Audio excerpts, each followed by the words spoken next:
Up to Congress to decide what to do with Special Counsel Robert Mueller's findings. While the special counsel declined to prosecute President Trump on obstruction of justice, he left the door open for Congress to pursue several avenues. In fact, House Intelligence Committee Chair Adam Schiff, he says he was not happy with Attorney General William Barr's representation of the report.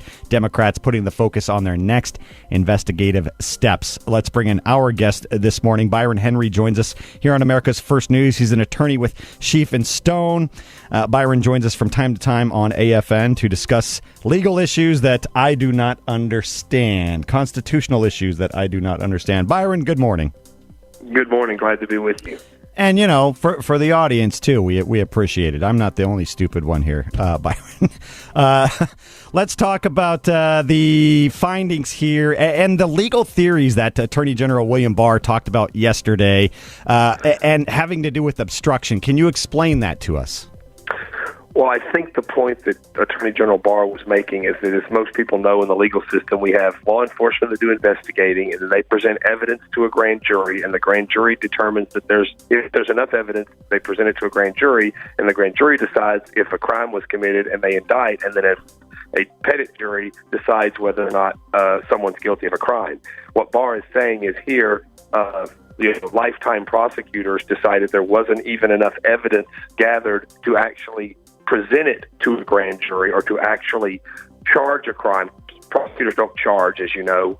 Grand juries do. They just bring it to the grand jury. So here, what Barr is saying is when these people can't find, these law enforcement officials cannot find enough evidence or put enough evidence together to bring the case, let alone if a grand jury would have indicted or a jury would have convicted, which is what you have to go through the process, then that is the equivalent of insufficient evidence of obstruction of justice. So that's his point from a legal standpoint. But from a practical political standpoint, you've got a lot of instances where Trump is panicking, he's erratic, he's doing things, and it seems maybe, even though he doesn't get to defend himself here, the evidence in the report seems to say that he told some people to lie about whether the reason he fired James Comey. So when you put those things together from the report, from that side of the prosecution, it is bad politically for President Trump. But from a legal standpoint, Barr is saying that's insufficient evidence to even bring a charge for obstruction of justice. I see. So that's so now that's what Congress will decide. Congress will now decide what to do with that information. That's correct. It looks like some are backing off the impeachment talk. But and what people have to realize is, we learned from a political party 20 years ago that you can't impeach a president if he doesn't commit a crime. The Democrats told us that. So Republicans came up with, and you can argue about it whether or not it was legitimate or not, but they came up with a crime of obstruction and perjury to attempt and to impeach Bill Clinton. Now we're learning from the same political party 20 years later that, in fact, you do not have to commit a crime to be impeached. The Congress is the sole judge, and you can just do some stuff that they find, that prosecutors can find insufficient to be a crime, but that Congress believes is untoward and impeachable. And this, let me say, they're correct. The honest truth is the Constitution does not limit it to, it says high crimes and misdemeanors, and it's for Congress pretty much to decide what that phrase means. So it's in the defense of the Democrats, if a opposition party wants to impeach a president for untoward behavior that they think is unbecoming of the presidency, they probably have, if they have the political will, they probably have the constitutional authority to do so. Rudy Giuliani was lambasted as a gaffe machine throughout this entire process, but it appears that his team did a pretty good job. Your assessment of the president's team?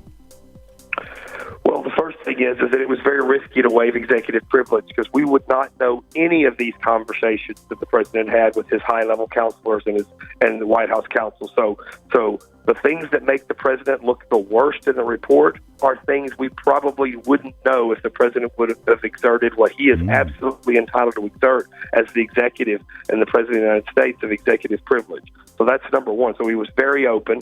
If it was me, I would say if I was his lawyer and my job was to protect the president, I would say he was too open because he was as open as he is, he could get himself into some trouble. But on the flip side, I would say that the attorneys for the president did a wonderful job of making sure that all the information was there so that you had both sides of the story. That President Trump was mostly frustrated that he couldn't govern and be president while he was being investigated, and wasn't necessarily worried about going to jail or being impeached as much as he was not being able to get things done. And that, I think, in turn, that played a huge role in the conclusions that Robert Mueller made. The fact that so much evidence and information was included that President Trump was not worried about being found to have colluded because he knew it hadn't happened. No crime had been committed. To the extent that even is a crime, no crime had been committed. So how was he obstructing an investigation over trumped-up crimes, so to speak? Yeah. And I think that helped, and I think they did a good job. And I will tell you, on the collusion/conspiracy/interference with the election count, forget the corollary things of what was done during the investigation, President Trump was 100%, and his followers exonerated is too light a word to say. There literally was nothing, no evidence, zilch of any type of conspiracy, coordination, or collusion with respect to the 2016 election. Talk about the redacted versions that have to do with other investigations. Now we know a couple of them, but the majority of them are ongoing and blacked out. Where does that go from here? I know I'm putting you in a tough spot here, but where does that go from here? They're redacted. So the first thing you can bet is that the majority of them deal with ongoing investigations of others. You can tell from the report itself, the unredacted portion, that the Office of Legal Counsel and the Department of Justice is not currently pursuing any avenues with respect to crimes committed by the president. The way the report handles the campaign finance issue with Donald Trump Jr. And the meeting with the Russians at Trump Tower, or the Russian agent at Trump Tower, this idea that don't worry about Mueller because there's other U.S. attorneys out there that are bringing charges against the president, I think that pretty much slams the door if you read the report and how the Office of Legal Counsel and the Justice Department views charging the sitting president with a crime anyway. So I think that's it. But there are other investigations of other officials going on right now. And as we know, not everyone has been sentenced. And you have the Roger Stone matter and some other ancillary Trump campaign individuals that are currently under indictment, and there may be other indictments to come in U.S. attorney offices that have spun off of the Mueller investigation. So I suspect most of that's what that deals with. There may be some Cohen, Stormy Daniels issues going on. That's about the only thing I could think of that would even implicate the president, though I doubt it has to do with charging the president. There's certainly ancillary facts that could damage the president politically in some of these investigations. But I suspect that's the majority of what you saw redacted. And then, of course, you have the new revelation that William Barr is going to internally begin an investigation of, quote, the investigators. How did this investigation, this witch hunt, as President Trump calls it, start? And how did they get the authority to make this happen so that it doesn't happen in this form or fashion again? So that's going to be interesting, and I don't think that's going to be nearly as public. I don't think that's going to be nearly as in the news or in the media. I think that's going to happen internally. I think it's going to happen quietly, and then one day you'll just find out that nothing happened.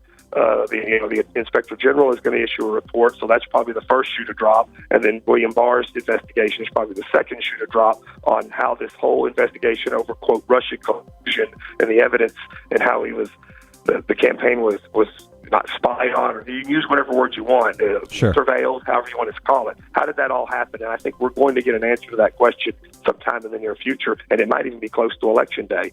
Yeah, you're absolutely right. I think it'll be close to Election Day. And as you mentioned, Democrats sound like they're backing off an impeachment. They will put these investigations. They will keep these investigations up until we go to the ballot box. And I think they're going to let the public decide. We'll check in with you again, though, Byron. We appreciate your time as always. Thank you so much. Anytime, Matt. All right, Byron Henry joining me right here on AFN.